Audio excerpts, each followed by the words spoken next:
the people hacking and coughing away outside of their mask. They were like, oh, yeah. you know, accidentally, yeah, she was always talking about people pulling out the mask. You're wearing a mask, and then when you want to sneeze, keep it on, or at least have a handkerchief to cover over yourself. And she's always complaining about that.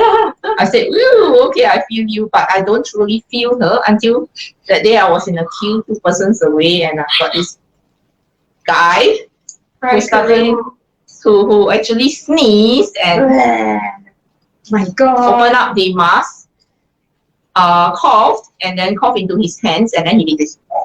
or at least just cough in the hands. Mine, he was in the middle of a packed train. Oh, but it's like, oh, what am I supposed to do? I've been queuing like for more than half an hour, so give up my space in the queue. I was in a super packed to the brim train, already quite stressed because people just don't care. They're like breathing at each other. Hi, Kiona. Thank you. And then there was this particular uncle. He was sitting in a priority seat, and there was no glass panel, so I could see everything. He took down his mask, and he was like, I thought he couldn't breathe. I was like, okay, fine. Like, but then he went like, and then 2 times in a row, I was like, I said, that's one way of making space for yourself. Wow, I would stay far away. I mean, and today our topic is about Bringing your baby home after giving birth, of course. So how's your experience like?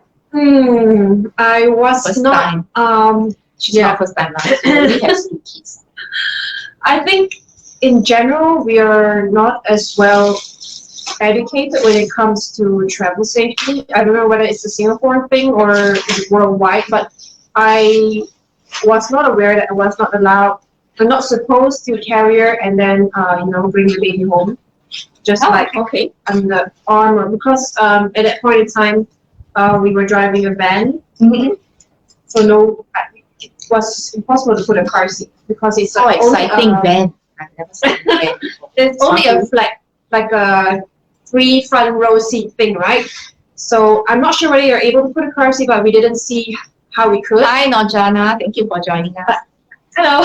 Anyway, the thing here is that only much later when my second child came, then I realized that, actually, even for taxis, it is recommended, through road safety guidelines, stuff that we should still use particularly rear facing car seats and up to as old as possible, as old as 7 years old. Like in the UK, I have some UK friends, they do not allow the parents to go home in certain towns if the baby is not able to fit into the car seat, or if they don't have a car seat, because that's simply a law that is stipulated and enforced by them. But that's pretty strict. Yeah. I realize in Singapore we are not so. I think we are not savvy. Yeah. I mean, her time is like maybe more than 10 years after mine, but 10 years ago, honestly, we know nothing about road safety. I've got a car seat, of course, first time parent. So I'll just buy a car seat, and then I've bought a lot of car seats. I have car seats, but very expensive, all right? So I bought this Singaporean trait, very kiasu one, but all in one kind. All in one means what? From newborn all the way up to toddler, preschooler. You know, they have those deals, right? A few $100. And if you're going to spend a few $100, would you buy something that lasts a while? I think like me, most people would be doing that as well. And then we've got all these expensive car seats. Firstly, we don't know how to fix it. And then secondly, we didn't realize that just like carriers, we don't, there's no so-called one that goes all the way. I mean, you're trying to put so many things in one. I'm sure that sometimes there's compromises here and there. So, I mean, for an infant, it's even more important. It's later on that I realized that actually infants, they are too small and they are very soft. And there's also all these second accessories that people put in because the car seat didn't fit, it was too big, that kind of stuff. But more importantly, the all-in-ones, they actually have like a T shape. So, you know, the baby, their body is so soft, they flop down. We can't exactly, even if you're rear facing, okay, I know about rear facing and I put the baby in a rear facing car seat, but Baby just didn't fit how. And then later on, it was then that we realized that there's no so-called one size fits all, comprehensive all the way kind of thing. Infants, we normally have to be looking at something with a little bit of inclination, but I'm not an expert. Later on, we'll leave it to the expert to talk to us about that. Apart from that, I think more importantly, how do you carry your baby home? Because today's topic is really about bringing baby home, and we would actually be talking about wrap versus wrap-like carriers. Okay, I think it's a very, very interesting topic. Yes, it's A lot of people like wraps these days. yeah. Compared to like maybe 5-10 years ago, people used to like slings a lot more, I think. 5 years ago, was not the wraps were the same. Yeah. So I mean, at Baby Slings and Carriers, we've always talked about having something that's snug for infants right at the start from when we started in 2007. That's what we always preach, because having had the experience with car seats, I knew babies are soft as if they were hard, but they're really soft and floppy, and they can't exactly hold themselves upright. They've got not enough muscles to do that, and they really need to rely a lot on our bodies. And so because of this knowledge, well, I would say experience that I gained with the two younger kids, like more than 15 years ago, since the inception of Baby Slings and Carriers, we always recommend that people go for softer carriers, something that's more flexible, because all of us parents, you look at her and me, she always says I look petite. I can't stand too near to go one meter, but she always say I look petite. I thought we always kind of look small size. similar. Like she says I'm small size. Just a little bit I'm lower. giant. But anyway, so let's get back to the topic, yeah. So we always advocate having something that's soft, that curves around. And for infants wise, you know that because they are very lightweight as well, every little bit of pressure you put on them, can I touch you? You press the same amount of weight you put on a baby, it feels different from how you put the same weight on yourself. Because if you're talking about 100 grams of pressure on you versus baby, it's going to feel very different in proportion to that weight. So as a result, we always advocate having something that curls around baby and brings the weight away as much as possible. Aim for zero pressure point. We're not perfect, right? Then how can we find a perfect carrier that does that? So our most one of our top recommended carriers during the first 3 to 4 months, and especially when you are bringing the baby home, a wrap would be actually very, very good. And not just any wraps, our recommendation is actually for first-time parents, especially a stretch wrap. A stretch wrap, because it needs less time for you to learn how to tie, and it's a little bit more forgiving, and you don't really need a lot of breaking in for, unlike the usual woven wraps that's out of it. Of course, if you are second-time mom, now you decide, because you know already what to do. But especially for first-timers, a stretch wrap that is very, very gentle actually helps you to manage baby on your first trip home from the hospital. So so what is this fuss about wrap-like carrier?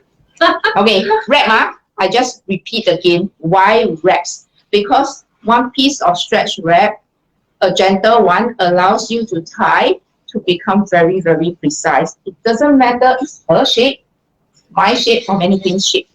Can you see the mannequin here? Or the baby's shape? Because we are able to make it very, very precise. And the kind of stretch matters because it curves around the baby. From here, I think it's kind of difficult to see, but we shift it a little. You can actually see from the side. Okay, sorry for the mess in the back.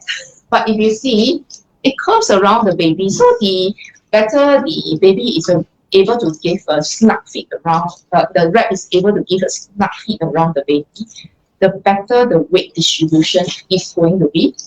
Not just on the mom, but on the baby. Don't think about mom first, baby first, okay? Then after that, on the mom.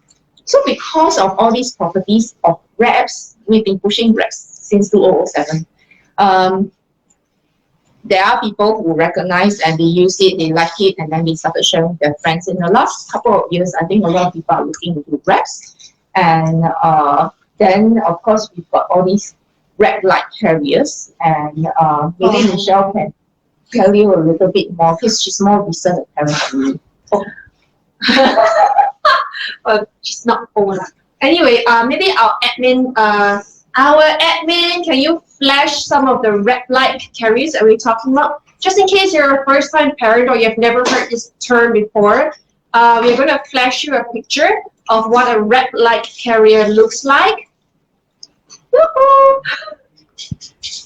Okay, that's okay. Maybe Oh, she's there it having a comes, little there it bit. comes. Yeah. Okay, so it looks a bit like a shirt, almost like a vest top. Is that hers? Yeah, that's yeah. She said it was gifted to her. Anyway, it's one of our colleagues, our admin's wrap-like carrier. So as you can see, it's almost like a shirt top. So we go to another picture.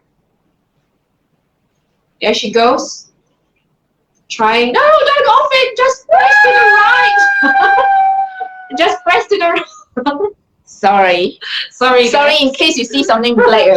First time experimenting with this screen sharing thing. Yeah. Just press it. Yes. Okay. So this is the other one, which is a little bit more clear. As you can see, it's hung up on the hanger. So obviously, it's more like when we say wrap-like carrier, it's almost like an additional shirt that you wear on top. So it's actually already fixed in size and in the kind of like the shape that it is. So it's in a certain structure already, like you know that you can see the folds crossing each other, and there's like a little backing at the back. So these are what we call wrap-like carriers. They look like a wrap when you wear it, but they don't function like a wrap like this at all, like a structure wrap like this. Okay, thank you for the pictures. Thank you, Admin. So So can we just continue? It's okay. We'll let her work out the screen.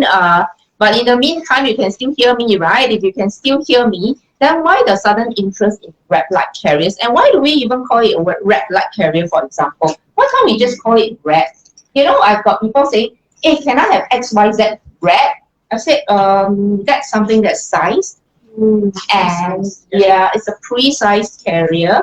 So whenever the most I would say the most advantageous thing or the key feature of a wrap is actually the flexibility that allows you to go for precision when tying, so that it accommodates you as well as your baby's shape and size, and that's what makes it beautiful, isn't it? So once you try to simplify it, take away all these things, break them into components so that you've got like a double-shouldered one and then something that ties around you, or it's usually like that, something with a cross, no matter how they come in, how the shoulder is like, and then you've got an additional layer that you tie a sash across. Yes, it may look like a wrap, but we do not call it a wrap. We call it a carrier because it has a fixed kind of structure.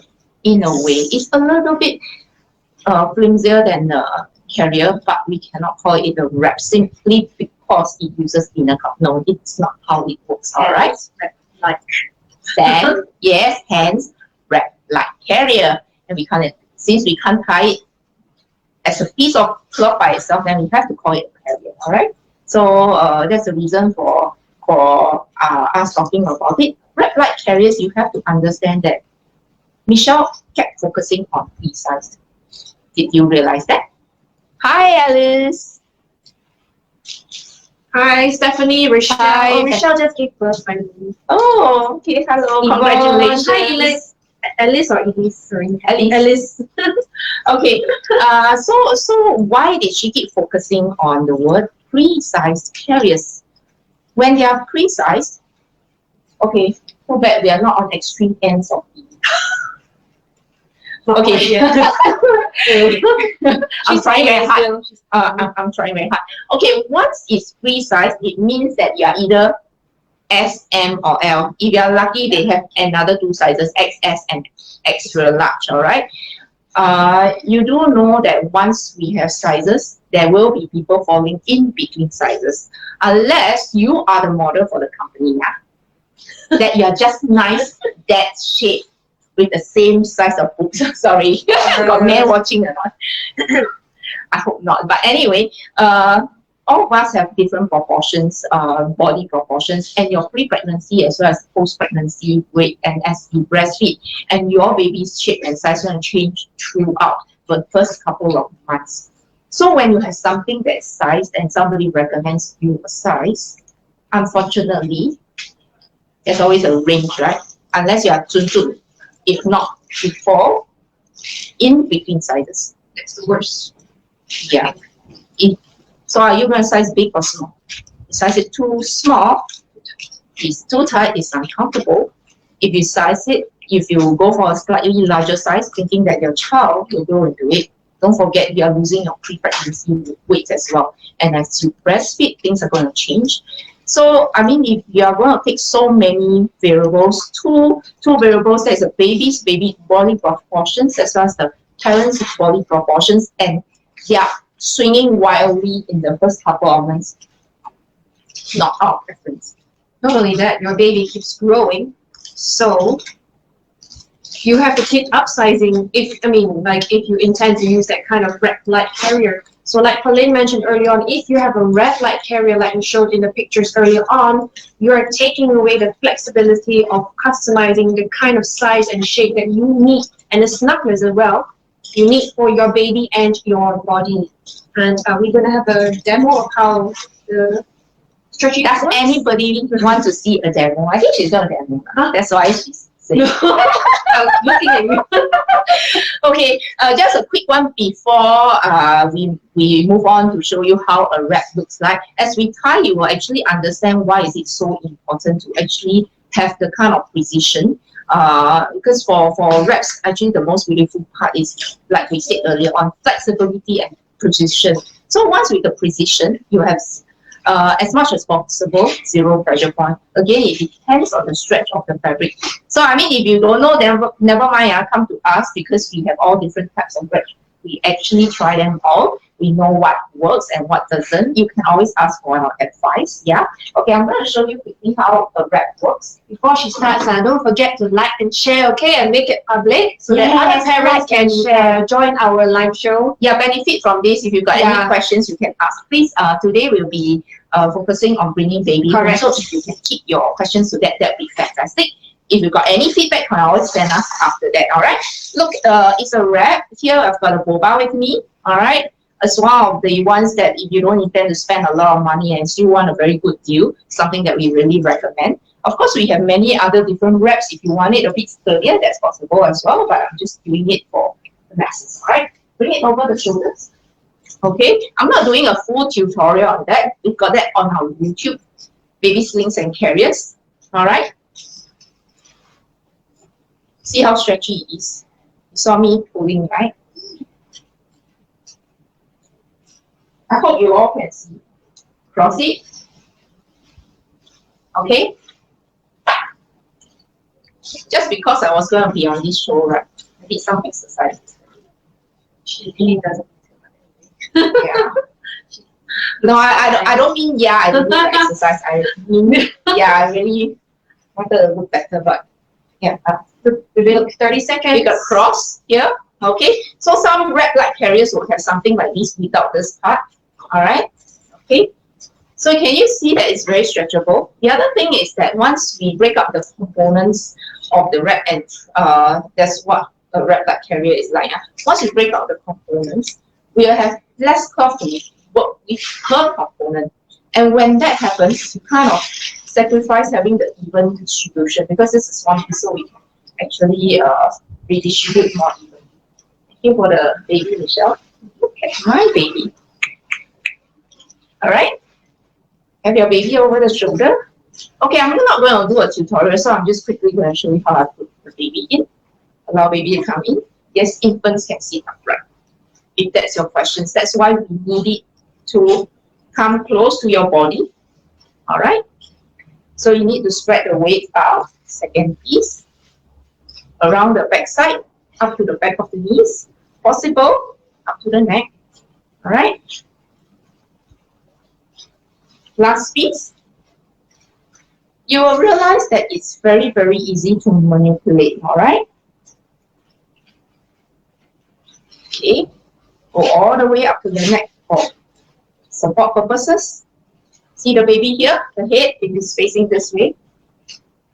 We can actually have the baby's head at the side. For those of you who are worried that the head is only on one side, you can switch wherever, or you can just leave it and just hold the baby or put the towel around. Personally, I feel that when you're breastfeeding, good boobs a bit bigger. Sometimes the baby just chin on your belly kind of thing.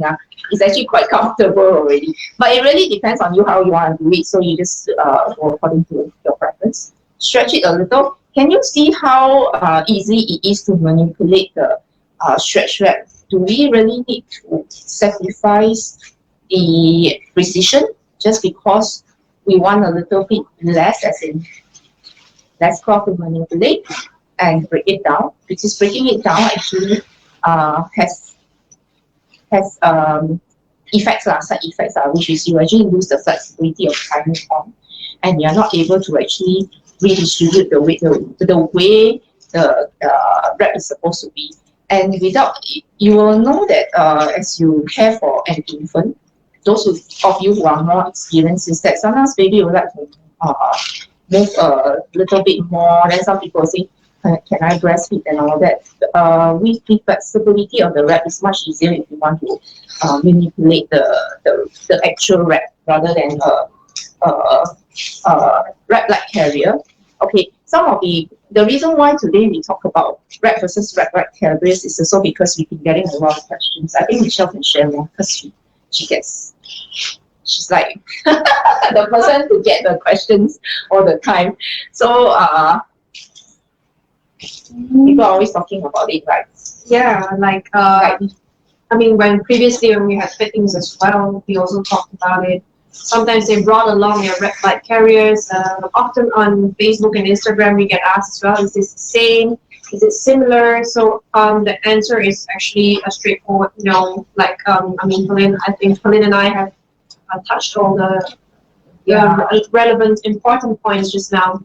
So do not compromise the flexibility and the preciseness and the snugness you can achieve with a stretchy wrap like this. Proper stretch wrap. And if you come to me with a wrap-like carrier that's a little bit size too small, I'm not able to adjust it to fit you or your baby. There's no way I can do it, and I'm not a miracle person.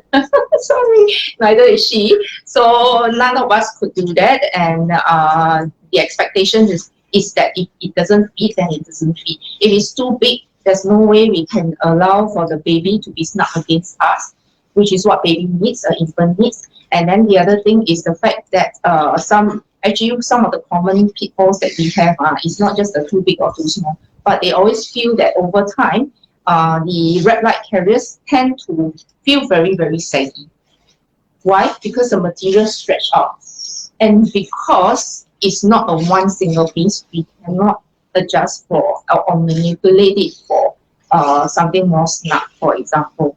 And a very common problem we have is that it feels snug enough, but a lot of them feel that when they are walking around, the baby's neck is always popping out. The whole head is wobbling.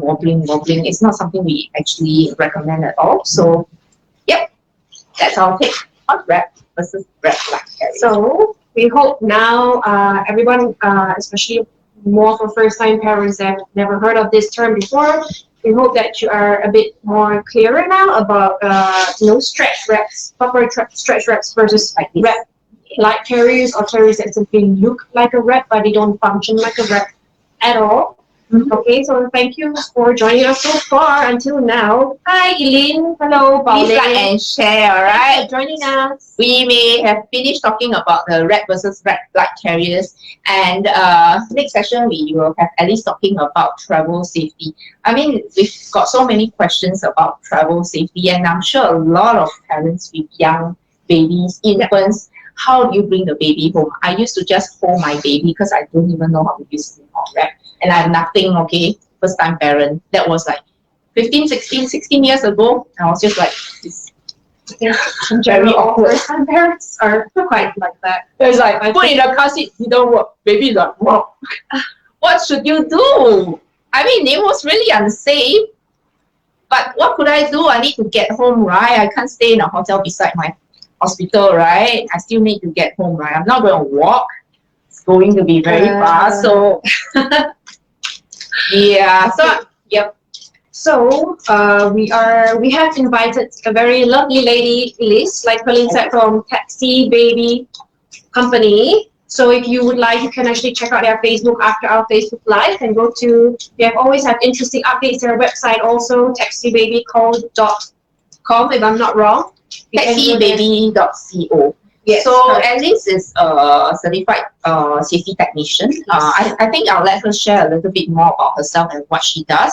And she knows the Singapore, she's ang mo lah, but she knows Singapore law very well. So legal aspects of travel safety, and she's going to talk to you a little bit more about bringing your baby home in a car, any vehicle, and if you've got any questions, please feel free to shout it out. I'm sure Elise can do that.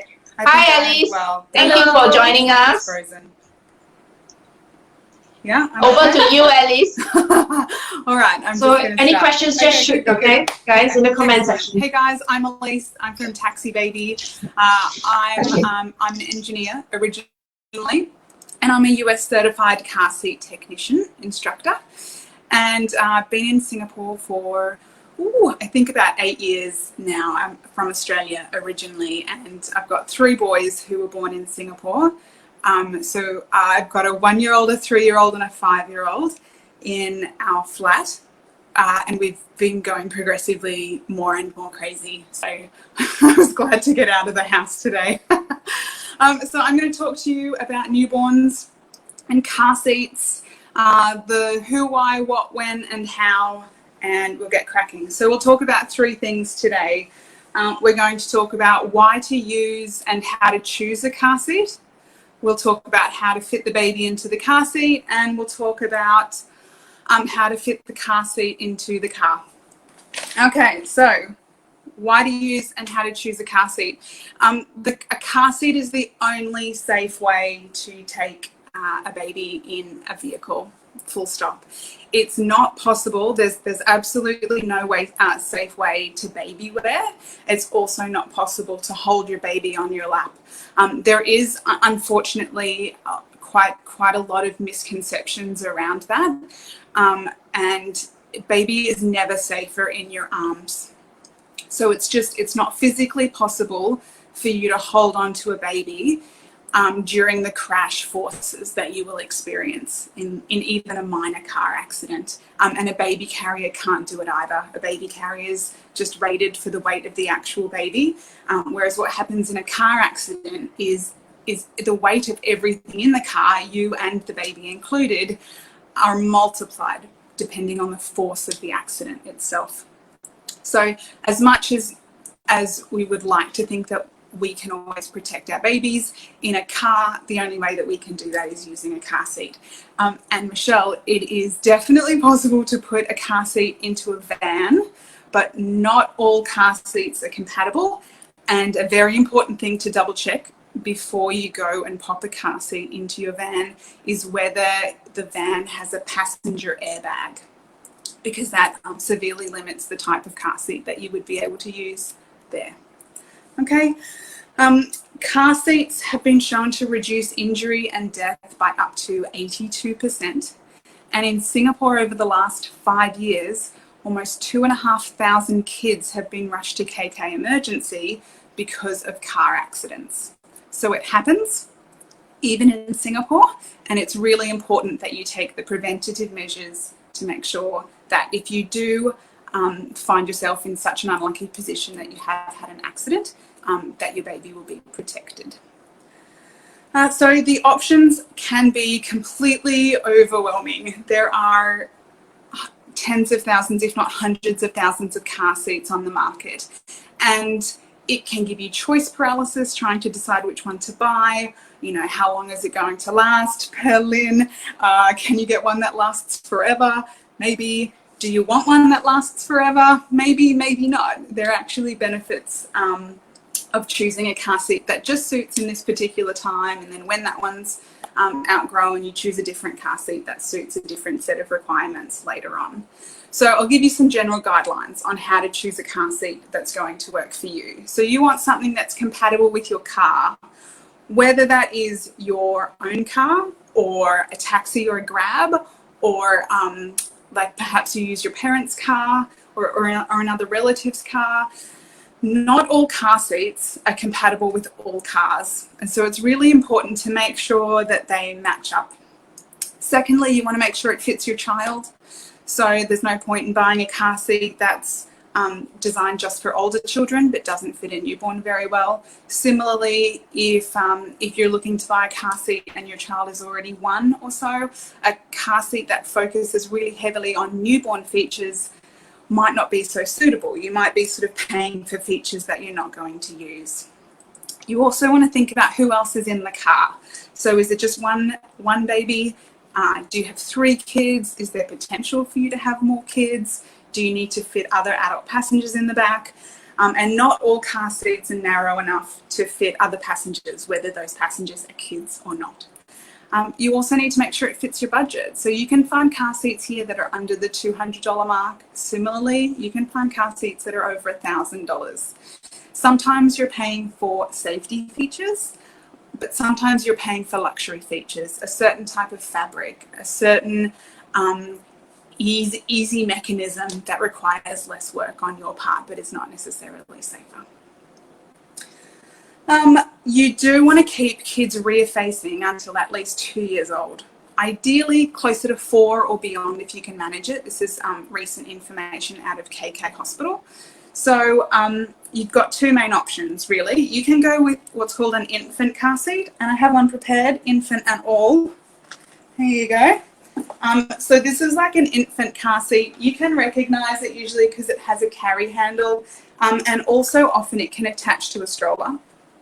And infant car seats tend to be outgrown in the 2nd year of a child's life. So sometime between their 1st and 2nd birthday, but it is all about size and weight as to when a child has outgrown their car seat, not age. Your second option is called a convertible car seat. And here is an example of one. And convertible car seats can be used for infants, but they can also be used for toddlers as well. And this one will typically last until about 4 or 5 years of age. So broadly, they're the 2 categories that you can look at. You've also got to consider whether you want an ISOFIX car seat or a seatbelt installed car seat. If you're taking taxis, you need a seatbelt installed car seat because currently not all taxis and private hire vehicles in Singapore have ISOFIX, but also there's no guaranteed way of booking a car that has ISOFIX unless you're willing to only take comfort limos, which are a bit more expensive, but they're all Mercedes and they all have ISOFIX. ISOFIX is also heavier typically to install, to carry around, and so if you're looking for something that's portable, it might not be the option for you. Okay, number 2, how to buckle a baby into their car seat. For starters, make sure that the baby is not swaddled. There is a way that you can swaddle the baby after you've buckled them in, and I will show you what that looks like, or I will explain to you what that looks like. So I have prepared a baby for you. So this is one of our little newborns. We have cartoon style dolls, so not quite as creepy. Okay, so this newborn is about 4 kilos, and the newborn is using the infant insert. Okay, so most car seats will come, or most infant car seats will come with an infant insert, and it comprises of typically some pillow padding, but also right underneath the bottom there will be a foam wedge. Okay, now as the baby grows, you will remove both the foam wedge and the pillow padding. The number one, I think my computer's beeping. Okay, the number one inquiry that we get from parents is that they say, oh, my baby's outgrowing the infant car seat. And when we take a look at the picture, it's because they're still using the infant padding. So you can take that out. I mean, check your user manual. It's important that you read your particular car seat's instruction manual. You can take it out somewhere between 2 to 4 months, depending on the size of your baby and how robust they are as well. You'll find that there comes a point where it's not comfortable anymore. The main reason for this wedge down the bottom is to elevate the child's torso so that their shoulders are either in line or taller than the top of the harness straps. So in rear-facing car seats, you always want the child's shoulders to be taller than the harness straps. You also want to make sure that the harness straps are snug as a hug. So if you can pinch and hold the harness strap onto each other like this, then the strap's actually too loose and you need to give it a bit of a tighten like that, okay? So now if I try to pinch and hold this strap here, I just can't get a good grip on it. Okay, if you notice that the child's chin is touching their chest, you can turn their head to look over their shoulder and raise the corresponding arm like this. And turn your head, little guy. Oh, okay, and then on the way home, turn it the other way. Okay, so they can look over the other shoulder. So this helps to open the airway, and the arm lifting thing is a newborn reflex. So be sure to go along with that. A lot of car seats have 3-point harnesses for newborns, so they don't have these hip straps. The hip straps can really help in an accident though, so something to look for, the fact that a 5-point harness does provide more protection than a 3-point harness. What else? What else did I have on? Oh, it's important not to add any padding that didn't come with your car seat. I'm going to show you an example of a preemie baby in one of our other car seats, but it's important that, that the infant insert, that you only use the one that came from the car seat manufacturer. They're crash tested together and they are flame retardant. So if there is an accident, you don't want it to be able to catch fire. Now, if I were to use, say, this padding in a different car seat, it's going to change the position of the child's body relative to the car seat. And the car seat may not work as it's designed to. So you don't want to do anything that would compromise or lessen how the car seat is designed to behave in a car accident. Okay, I'm going to show you our other car seat. So this one here, by the way, was the Mountain Buggy Protect. It's a really lightweight and narrow infant car seat. Okay, this is the Cosco Sonera next. And I know that the baby looks tiny. Can you see that? I'll check again in a second. I know that the baby looks tiny, but I've put our preemie baby in this guy, okay? So this baby is only 2.3 kilos and he's very, very skinny. You can see that the harness, it still fits him. There's just not a lot of him for the harness to fit around. Okay, so fitting newborns into car seats can be really tricky. If you're uncertain or not too confident, just send me a picture on WhatsApp. You can grab our number from our Facebook page. And I will give you some tips if you're coming home from the hospital or if you're out to visit the doctor and you're not really feeling super confident about how the baby is buckled into the car seat. So you'll notice that I've rolled up some muslin blankets and put them beside the baby. It is possible to do this, especially if your car seat doesn't have infant padding. It's more to provide body support for the baby. Okay, however, it's really important that you only add the rolled up muslin blankets after you have buckled the baby in and after you're sure that the harness is nice and snug. Because like using a different car seats or a different brand's padding, you don't want to do anything that would compromise how the car seat is designed to work. Okay, so this car seat actually fits teeny tiny babies better than a lot of car seats. You can see the shoulder straps are coming from a position that's in line or even a little bit below the shoulders, and so that's a sign of a really good fit. Cool. If you have a US car seat like this one, and the easiest way to identify an American car seat is because they have chest clips like this, not exclusively, but almost exclusively. You'll see a little diagram here that helps to tell you where the chest clip should go. And it should generally go in line with the child's armpit. But you do want to make sure that your child has got enough room above the chest clip so it's not kind of sort of too close to the neck. Okay, so make sure that the harness is nice and snug. Make sure that the child's shoulders are taller than the harness. And then you're ready to jump in the car. Okay, so how to buckle a car seat into the car. European car seats are broadly designed to be used with European seatbelts. Groundbreaking, I know. And American car seats are designed to be used with American seatbelts. And it's a pretty unknown or lesser known fact that American seatbelts are very different from European seatbelts. So by far, the vast majority of seatbelts that we have in Singapore are European seatbelts. And you can identify these because they move freely, except when you jerk the belt or when the brake is applied. So these sort of seatbelts, they only lock in an accident. American seatbelts have a second sort of hidden mode that you can engage specifically to lock a car seat in place. And the way that you would do that is you would slowly pull the belt all the way to the end so that the belt is as long as possible. And then you would gently release the seatbelt back in. And when you do that, you would hear the retractor sort of click into a different mode and you would hear it ratchet. And then don't jerk the seatbelt, but if you pull it gently, you will find that the seatbelt has locked. And no matter how gently you pull it, it's only going to get shorter. It can't get longer.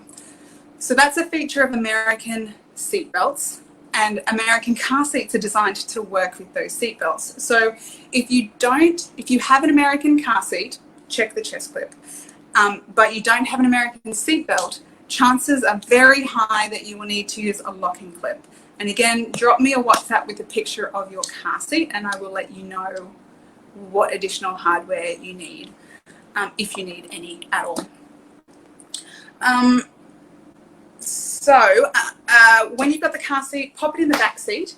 You cannot put a car seat or a child in the front passenger seat where there is an active airbag. So the airbag sort of releases with such extreme force that a child sitting in the front or a child in a car seat or especially a child in a rear-facing car seat will be injured, and it actually increases the rate of death if you put kids in the front seat. So keep the kids in the back seat until at least when they turn 13, and then you're increasing their chances of surviving a car accident. One of the biggest problems with putting kids in the front seat is it doesn't have to be a big accident to trigger the airbag. So the airbag itself can be a lot more deadly than the accident. So keep the kids in the back. So the car seat will face the back, and then you're going to get the seat belt. Now, European car seats, they need a 3-point seat belt. That's where you have a lap belt and a shoulder belt all in one. Some American car seats can be installed if you have a lap-only belt, but send me a message to be sure. So when you're installing the car seat, you're going to put the lap belt that normally goes over your lap over the baby's lap, or in the case of our other car seat, under the baby's lap. Okay, but the easiest way to remember which order the seatbelts go in is to place the seatbelt that would go on your lap over the baby's lap. Okay, you can't see what I'm doing. Okay, how's that? Okay, so you're going to put the seatbelt over the baby's lap. Make sure once you have buckled the car seat in place that you tighten the seatbelt. The seatbelt should be really, really, really tight. And if you need tips on how to tighten the seatbelt, you can check out our videos on our YouTube channel. But what you want to do is once you've tightened the seatbelt, you want to try and move the car seat left and right. If you can move the car seat more than 1 inch from side to side, then it hasn't been installed tightly enough, and you can send me a message and I'll give you some tips on how to fix that. Another thing with these infant car seats is that the handle should be in an upright position when you're moving in a car because it acts like a rebound bar. Some handles will actually move even further towards the child's feet, so check your manual to be sure or send us a message. If you're not sure if you've installed your car seat correctly, you can check with a car seat technician, just to double check that they are a certified technician, and they'll be able to give you some help. There's lots of technicians around Singapore now. You can come to us, you can chat with KK Hospital, or you can do a search for some other car seat technicians. Okay, the fourth thing is that June is Singapore Road Safety Month for 2020. And so we're coming up with a lot of giveaways and freebies and promotions and sales and that kind of thing, along with lots of helpful information, myth busting, that kind of thing that you can share with your friends. If you can encourage just one friend to start using a car seat who hasn't been using a car seat, you could have saved her child's life. So it's an important thing to try and do delicately. We're also offering free virtual consultations for the month of June. You can chat with us, or you can head to taxibaby.com/consults and you'll get a one-on-one consultation with me. I can help you install your car seat, buckle your child more safely. I can help you choose a car seat, choose a pram that's compatible with your car seat, choose a car even. I helped a lady this morning choose a car that would be compatible with the car seat that she already has. The Cosco Scenario that you saw here, this one, the really good value car seat that can go from birth until 4 or 5 years. We're actually giving, we have some to give away for free to babies who are born this month for Singapore Road Safety Month. We have limited stock to give away, and there are some terms and conditions that apply. So jump in quick and chat with us to see if you would be eligible for a free car seat for if your baby is born in June. And normally these are $239, and we have a sale for Road Safety Month. This month they're going for just $145. Again, we've got free consults, so if you have any questions, just holler. Oh, here we go. I'm just going to answer some questions if that's okay. Let's see. Michelle. Yeah, the baby doll is super cute. Thank you. Okay, is there a minimum weight the baby needs to be for a car seat? What about preemie babies? How should we bring them home? That's a really, really good question. So we work with KK Hospital quite a bit, and we helped KK institute what's called a car seat challenge. So KK will actually put preemie babies into their car seat for 30 minutes before they are discharged, and they measure their oxygen levels to make sure that the seating position that the child is in does not pose any risk. For otherwise healthy and full-term babies, car seats are hands down the only way to go. If your baby doesn't pass the car seat challenge and they're a preemie, then one of two things will happen. Either you need to stay in hospital for longer, or the hospital will often rent you what's called a car bed, which provides less protection in the event of an accident, but it allows the baby to lie prone. And so it might help with their oxygen levels because it doesn't have them requiring to sit up. So there is no situation where a hospital should discharge you and say not to use a car seat at all. There are some car seats do have minimum weights that a child must reach before they're able to use it. European car seats typically don't. It's just typically from birth is fine. This one in particular has a minimum weight of 2.3 kilograms. And if you're specifically looking for a preemie car seat, I sound like a broken record, but come and chat with me and I can give you some recommendations. I should also add, I suppose, that all of our recommendations are independent. So a lot of the time we recommend car seats that we don't sell. We're just keen on making sure that we get one that fits you. Okay, Jalita, a friend gave me a Cosco. I was told I need a locking clip. Do I really need this? Good question. You do. The Cosco is a US car seat, and it relies on having a locked seatbelt.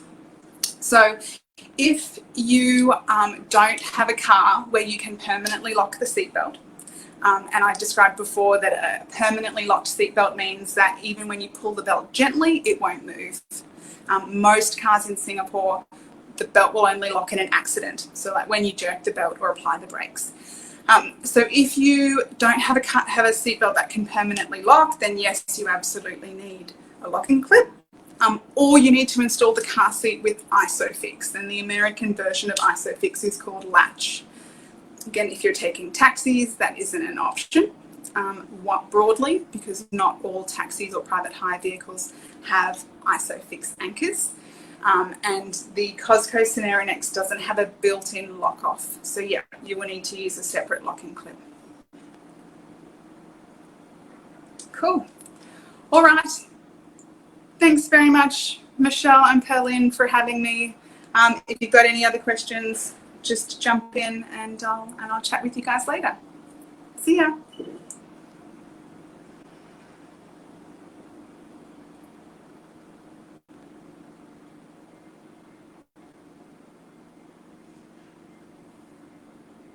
Perlin, for having me.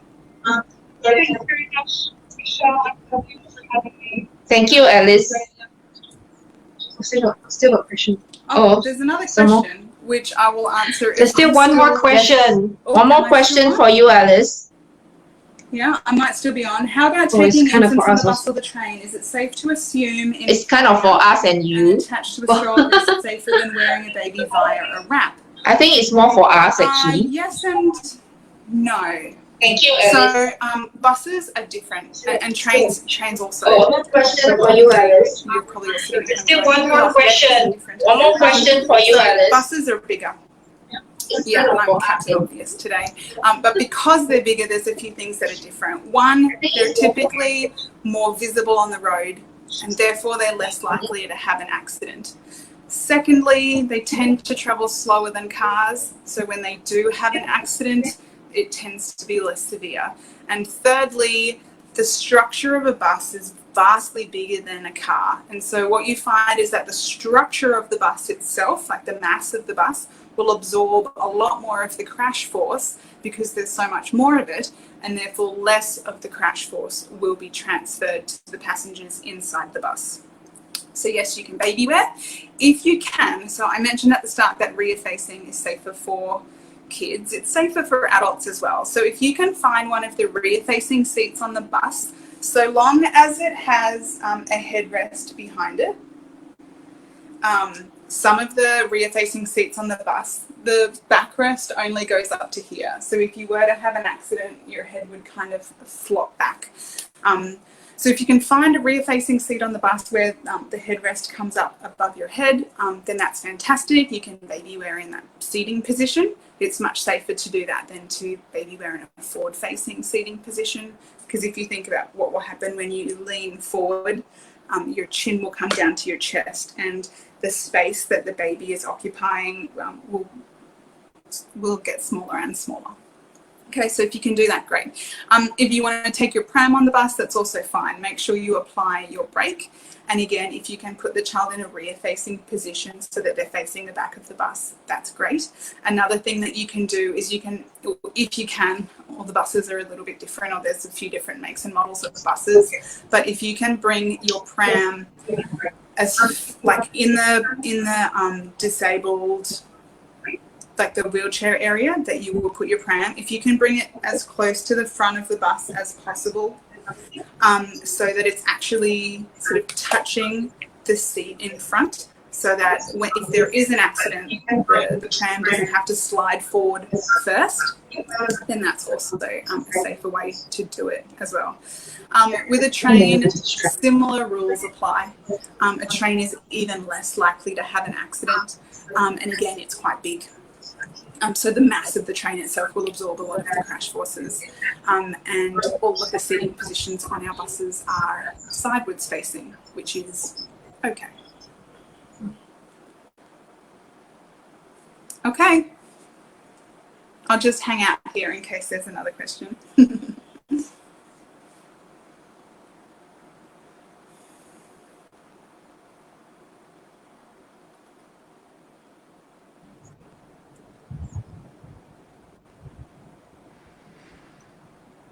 Okay, brilliant. Thank you, Elise, for the very Thank you, clear Alice. answer. Let me see. Oh yeah, Brianna. Just now, Yeah. I think Alice has answered you Yes. most of it. I don't think there's any car seats, but if you're asking us whether we personally, I would prefer to put my baby in a wrap or a carrier rather than being in a stroller, simply because that way I have the baby very close to me, and the mother's instinct is always to take care of the baby, and because for the stroller is still something that is not like a seat or like a car seat that you actually strap very closely to your own car seat. So that's my take. How about you, Michelle? Like Elise mentioned, please, if you do have a stroller, please park it inside the stroller bay or the wheelchair bay, and do take the effort to put the locks in place that they provide us. Because last time they didn't have this kind of system, but I think it's really good they put it in place now. So if you do opt for a stroller, please do that, and make sure your baby is strapped in well, not like the seat belts are not on or anything, the straps are not on. However, that being said, I never, in the early days, I didn't have a stroller, so I would, just like Pralin, I would definitely opt for Babywearing. Please try to, as hard as you can, avoid to hand carry your baby, because that is the most risky method. So stretchy wraps for newborns especially, or a carrier when your baby is slightly bigger, because like Pauline mentioned, I would definitely be having my arms around my baby's head and body before even protecting myself. So yeah, if you have a stroller, use the lock. If not, please use a carrier and be hands-free to catch yourself or if anything happens. And more importantly, we just use common sense. Whatever works for you would be actually the best options. But make sure that you have all the safety guidelines to adhere to. And like Alice said, I mean, this is the first time I'm hearing that there's a strap in the past. Something I learn every day, and something new I learn every day, right? And just practice the safety precautions, and you should be fine. And thank you very much, Alice, for joining us today. We've still got one more segment. Bye, Alice. See you. Don't forget to visit her website, sg.taxibaby.com, or her Facebook also is taxibabyco. .co. Yes. Yeah, and she's got some lovely presents to give away, I think. She mentioned. Okay. Yeah, Road Safety Month. So thank you, Alice.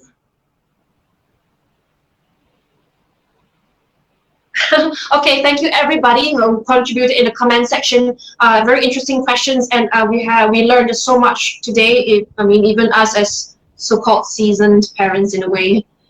Yeah. Bye, Elise. Bye, Alice. Bye. So today today is really about infants. So next week we'll move on to babies that are slightly bigger than infants. All right. So please share with your friends about our Parents Huddle show, and join us and every Monday at 1 o'clock on our Facebook. And yeah, share your thoughts, your feedback, any thing you might want to know about parenting, about clean living, getting ready your body for pregnancy. All these are topics that we share and we learn from each other. Just shoot them out to us via PM, through Instagram, through Facebook, as well as where else can they get us? YouTube. Email as well. Phone calls, I'm afraid sometimes you might not get us. All right. So with that, we'll end the session. So thank you for joining us. Thank you. I'm Pauline and I'm Michelle. Okay. See you next week. See you next week. Bye bye. Bye bye.